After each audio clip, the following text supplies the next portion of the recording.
حج ختم ہو جانے کے بعد زیادہ تر حاجی اپنے گھروں کو لوٹ چکے تھے۔ ہجری کیلنڈر میں نئے سال کا پہلا دن تھا۔ مسجد الحرام میں صبح سویرے کچھ جنازے لائے گئے تھے تاکہ فجر کے بعد ان کی نماز جنازہ ادا کی جا سکے، مگر آج ان میں سے کچھ جنازے ان جیسے نہ تھے جو اس مسجد میں پہلے کبھی آئے ہوں۔ ان جنازوں میں کلاشنکوف، بیلجین گن، گولیوں کی بیلٹیں اور پسٹل چھپے ہوئے تھے۔ یہ سب وہ لوگ کر رہے تھے جو تاریخ بدلنا چاہتے تھے، ایک عالمی جنگ شروع کرنا چاہتے تھے تاکہ اسلام پوری دنیا پر غالب آ جائے۔ کافروں کو شکست دینے کے لیے انہوں نے نئے اسلامی سال کے پہلے دن کو چنا تھا۔ یہ 20 نومبر 1979 کا دن تھا۔ یہی وہ دن تھا جب مکہ مکرمہ کی مقدس مسجد الحرام پر قبضہ کیا گیا، جس نے پوری دنیا کو ہلا کر رکھ دیا۔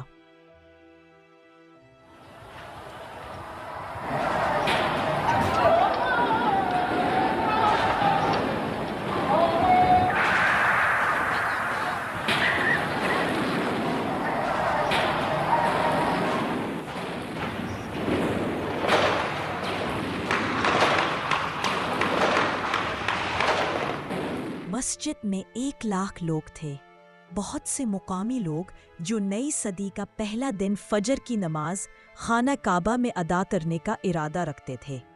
پاکستان، انڈیا، مراکش، یمن، ترکی، انڈونیشیا، نائجیریا وغیرہ سے آنے والے لوگ تھے۔ ان لوگوں میں کافی باغی بھی شامل تھے۔ کچھ رات سے ہی یہاں پر تھے، کچھ نے رات قریبی اکیڈمی میں گزاری تھی، کچھ صبح ہی اپنی گاڑیوں میں پہنچے تھے۔ زیادہ تر سعودی تھے، لیکن کافی دوسرے ممالک سے بھی تعلق رکھتے تھے۔ 5:18 پر اللہ اکبر کی صدا گونجی۔ اذان کے بعد جماعت ہوئی۔ ابھی امام نے سلام پھیرا ہی تھا کہ گولیاں چلنے کی آواز آنے لگی۔ ایک نوجوان بندوق اٹھائے کعبہ کی طرف دوڑ رہا تھا۔ کبوتروں نے پر پھڑ پھڑا کر اڑنا شروع کر دیا۔ چہمگوئیاں ہونے لگی۔ یہ کیا ہو رہا ہے؟ کیا یہ کسی اہم شخصیت یا بادشاہ کے گارڈز تھے؟ جو لوگ زیادہ واقف تھے وہ دہشت زدہ ہو گئے۔ حرم میں گولی چلانا بہت بڑا گناہ سمجھا جاتا ہے، ایسا پہلے کبھی نہیں ہوا تھا۔ مزید مسلح افراد کعبہ کی طرف بھاگتے نظر آئے۔ جنازوں کے کفن سے ہتھیار نکال لیے گئے تھے۔ حرم کی پولیس کے پاس صرف ڈنڈے تھے۔ 2 گارڈز کو قتل کر دیا گیا۔ کسی اور میں ہمت نہیں ہوئی کہ وہ مقابلہ کرے۔ جہیمان العتیبی اب مسجد کے اندر سے سامنے آئے۔ 34 سال کے ایک عالم دین جن کی کالی آنکھیں تھیں اور بال کندھوں تک بکھرے ہوئے تھے۔ ان کا لباس تخنوں سے اوپر تھا اور سر پر سبز پٹی بندھی ہوئی تھی۔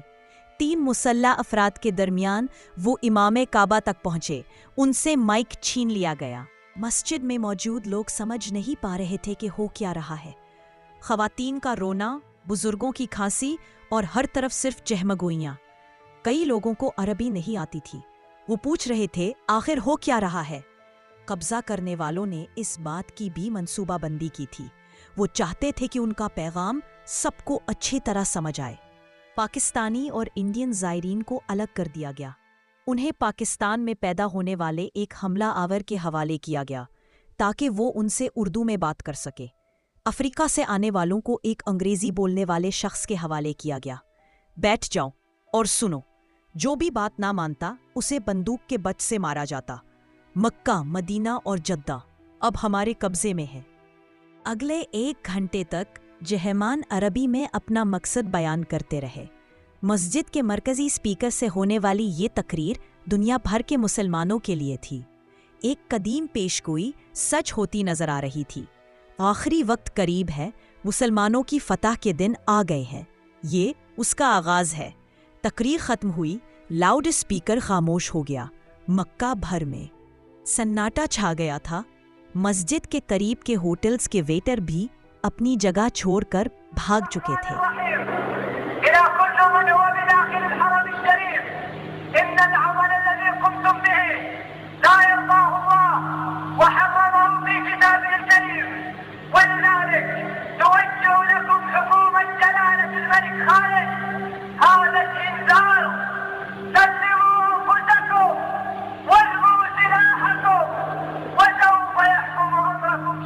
اگلے